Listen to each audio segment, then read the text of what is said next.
السلام عليكم ورحمة الله وبركاته. عن أبي هريرة رضي الله عنه قال أن رجلا قال للنبي صلى الله عليه وسلم أوصني، قال لا تغضب، فردد مرارا قال لا تغضب، رواہ البخاری۔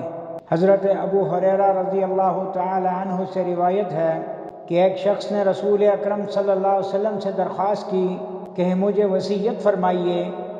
آپ نے فرمایا غضبناک نہ ہوا کرو۔ اس نے کئی مرتبہ اپنی درخواست دہرائی۔ آپ نے ہر مرتبہ اسے یہی وصیت کی، غصہ مت کیا کرو۔ بخاری۔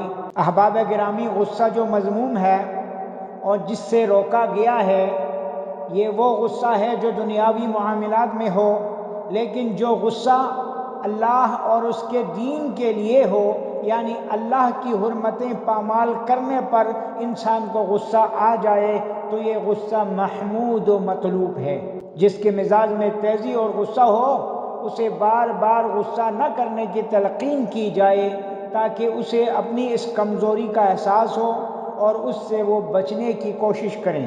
غصے سے شیطانی مقاصد کی تکمیل ہوتی ہے، اس لیے یہ بہت بری چیز ہے۔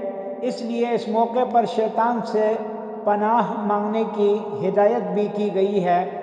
اللہ تعالیٰ سے دعا ہے کہ اللہ تعالیٰ ہمیں اللہ تعالیٰ کے فرمان اور رسول اللہ صلی اللہ علیہ وسلم کے فرامین کو سمجھتے ہوئے ان سب پر عمل کرنے کی توفیق عطا فرمائے، اور اپنی دنیاوی تمام معاملات میں اللہ اور اس کے رسول کے تعلیمات کو آگے رکھنے اور ان کو اپنے لیے مشعل راہ بنانے کی توفیق عطا فرمائے۔ والسلام علیکم ورحمۃ اللہ وبرکاتہ۔